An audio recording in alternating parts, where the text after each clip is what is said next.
Hello everyone, welcome to Ammu Simple Maths. I am R.AMUTHAVALLI, your maths teacher. Dear students, in the previous class I have taught you till 4th question of NCERT exercise 13.2.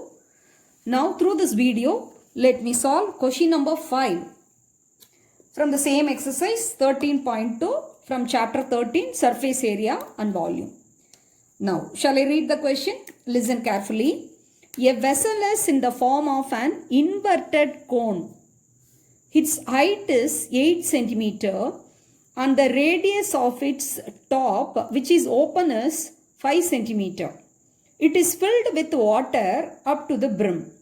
When lead shards, each of which is a sphere of radius 0.5 cm, are dropped into the vessel, 1/4 of the water flows out.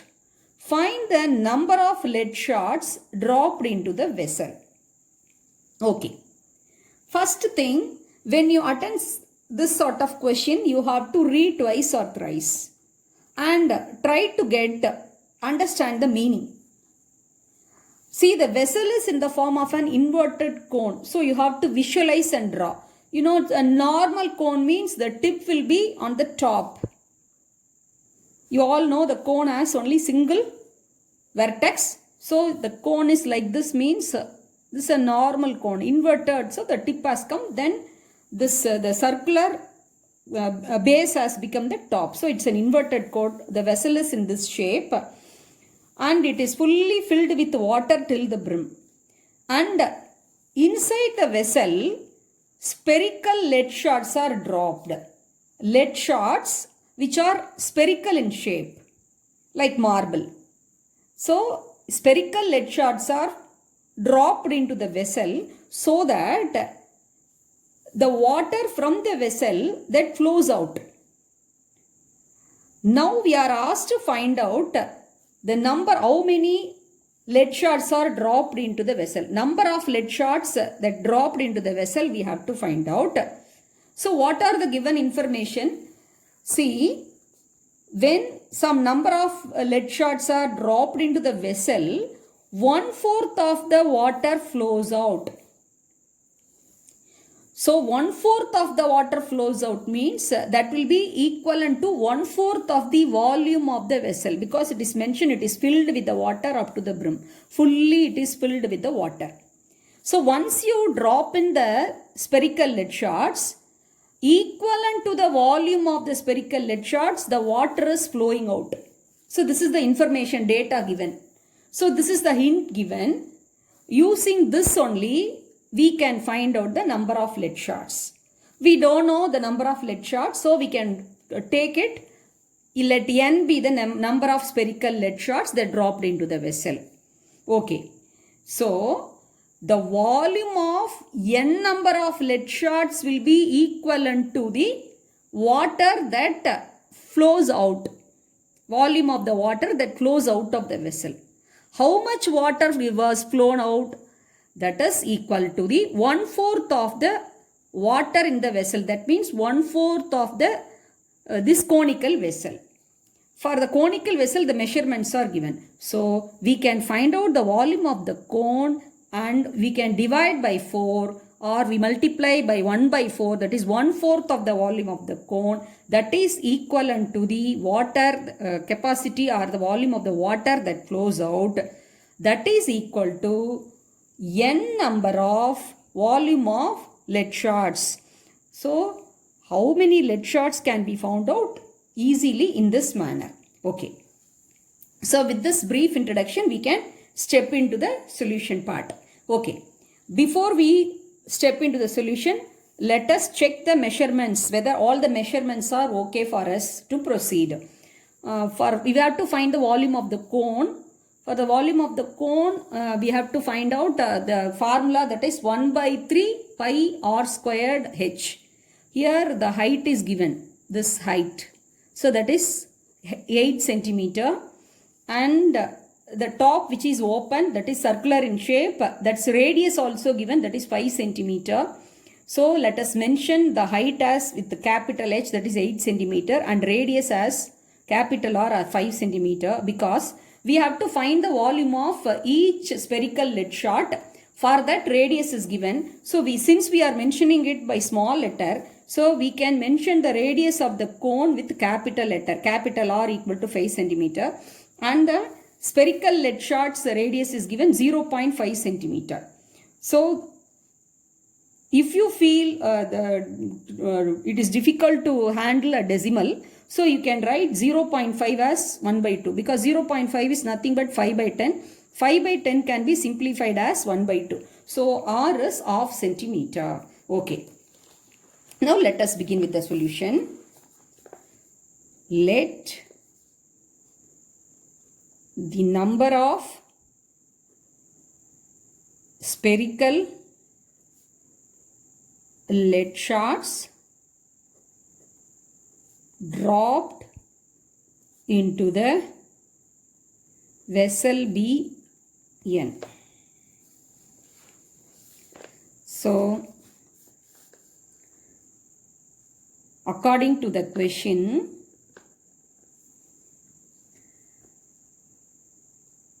n into, that is number of lead shots. N is number of lead shots. N into volume of spherical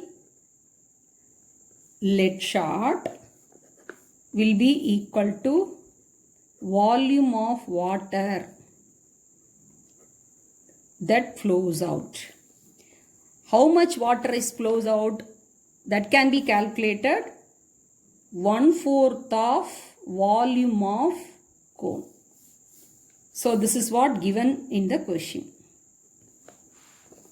So now we can recall the formula for the sphere. See, the sphere, the radius is given half centimeter. So volume of spherical lead shot can be written as 4 by 3 pi r cube. That is, volume of each spherical lead shot is calculated by 4 by 3 pi r cube multiplied by n number of shots. So the total volume of n number of spherical lead shots equal to, that is, volume of the water that flows out of the vessel, that is nothing but quarter part of the volume of the conical vessel. So 1 by 4 of, what is the volume of the cone? That is 1 by 3 pi r squared h. Okay. Now, since LHS and RHS we are equating, as usual we can simplify the formula. Here pi is common, so left hand side and right hand side we can cancel, and this 1 by 3, the denominator, you can cancel. So that is n into 4 r cube. What is r? Small r is half centimeter, and capital R, that is 5 centimeter, and h, that is the height of the inverted conical vessel, is 8 centimeter. So that is r cube is half into half into half equal to 1 by 4 r squared is, that is 5 square 25, h is 8. So 4 get cancelled. So that implies 2 into 2 4. So 4 ones are 4. So n by 2 you are getting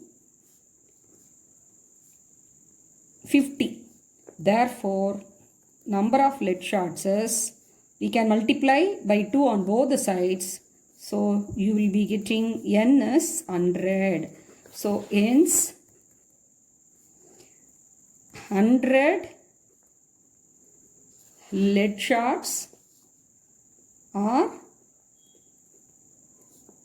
dropped into the vessel.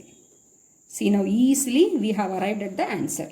So once again I will summarize. See, the vessel is in the form of the inverted cone.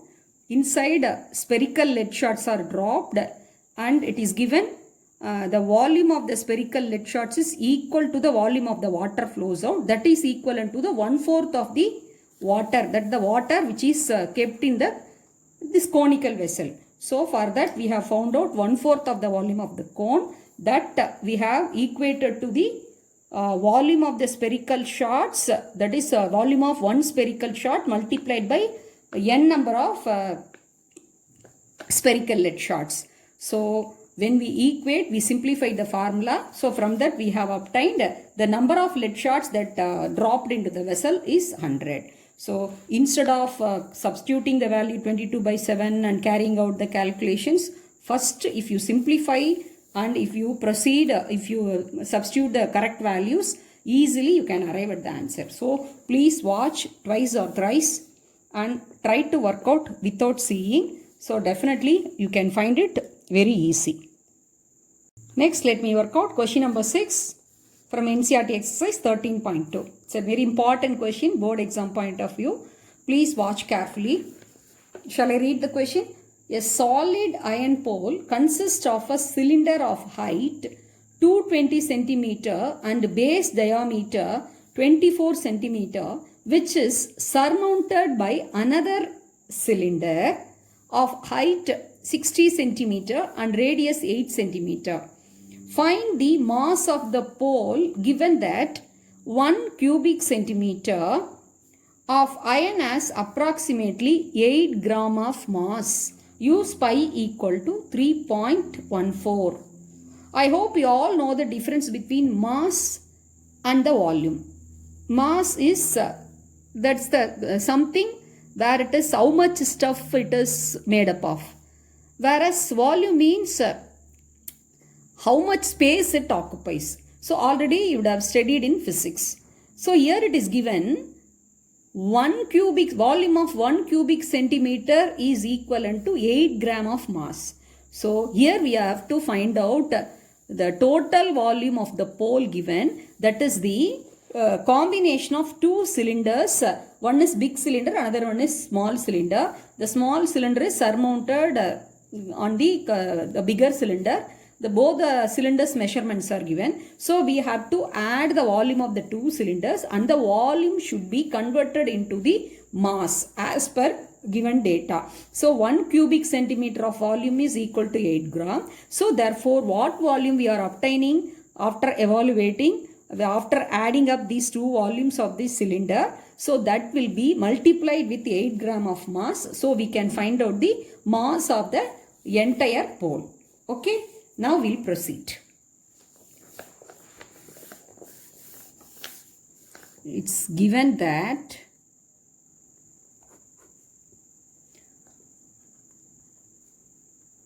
volume of 1 centimeter cube equal to 8 gram of mass.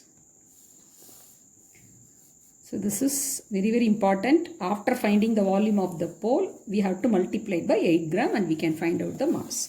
Okay.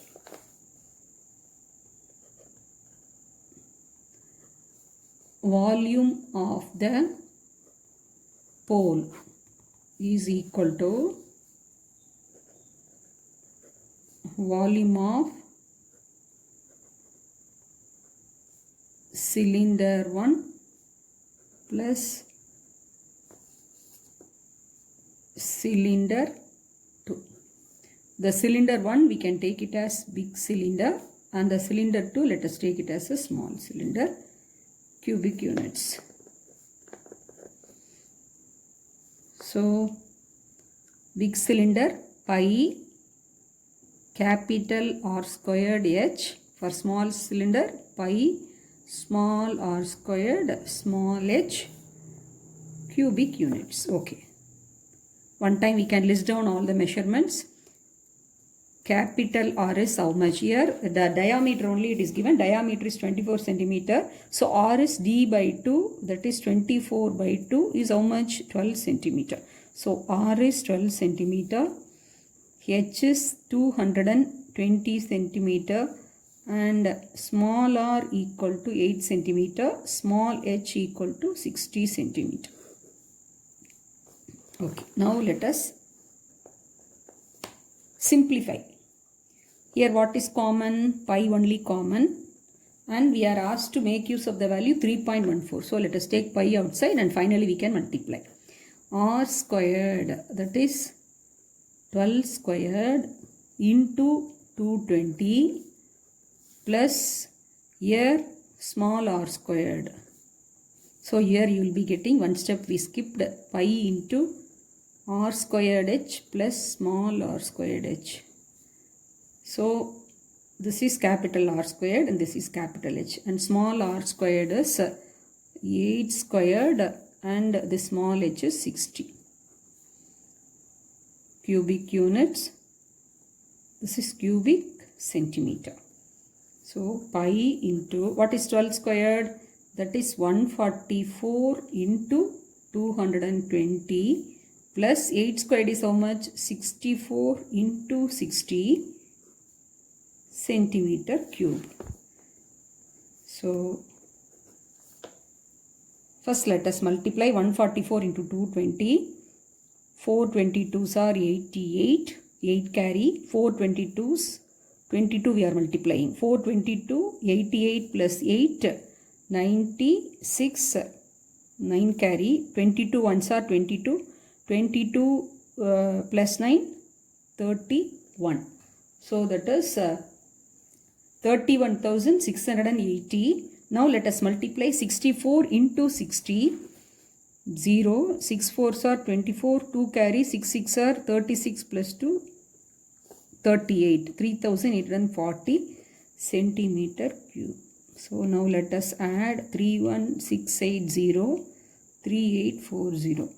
0. 8 plus 4 12.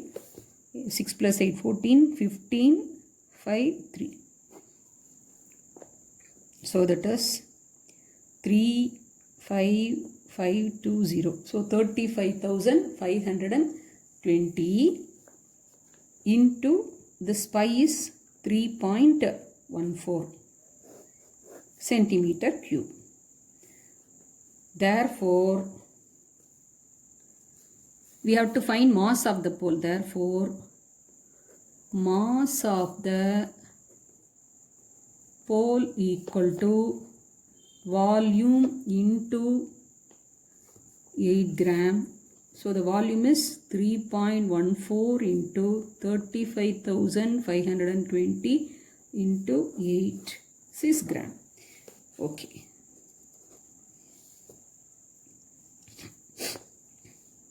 Yes, we can multiply now. We can multiply 35,520 into 8 and we can multiply with 3.14. 0, 8 2s are 16, 1 carry, 8 5s are 40, 41, 4 carry, 8 5s are 40, 40 plus 4, 44, 4, 8 3s are 24, 24 plus 4, 28 into 3.14 gram. Okay, now carefully we can multiply 284,160 into 3.14. 0, 6 4s are 24, 2 carry, 1 4s are 4 plus 2, 6 4 4s are 16, 1 carry, 8 4s are 32 plus 1, 33, 3 carry, 4 2s are 8 plus 3, 11. Next, 0, 6, 1, 4, 8, 2. Now let us multiply with 3 now. 0, 6 3s are 18, 1 carry, 1 3s are 3 plus 1 4, 4 3s are 12, 8 3s are 24 plus 1 25, 2 carry, 2 3s are 6 plus 2 8. We can add 0, 4, 12, 7 plus 1 8, 8 plus 8 16, 1 carry, 3 4s are 12, 1 8 plus 2 10 plus 2 12, 1 2 plus 2 4 plus 9. Yes.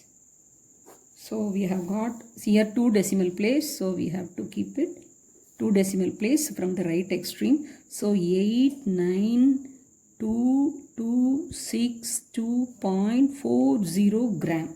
Okay, since it's a very large number, we can, since it's given gram, we can convert into kilogram. We can leave the answer as it is, otherwise we can give the mass in kilogram also. Since it's a very large number, we all know that 1000 gram is 1 kilogram. So 1 2 3 decimal places the decimal point will go. So it will become 892.26240 kilogram. So approximately 892.26 kilogram. So the mass of the entire pole, which is the combination of two cylinders, one cylinder mounted over the other cylinder, has been calculated as 892.26 kilogram. So it's an easy question, but it involves a lot of calculation. So very patiently, carefully you have to do. You have to make review for the previous step and ensure what you are doing is correct, and you can arrive at the correct answer, and you can obtain the correct answer. And finally, you can do the conversion. You all know 1000 grams is 1 kilogram. So we divided by 1000 and we have got 892.26 kilogram.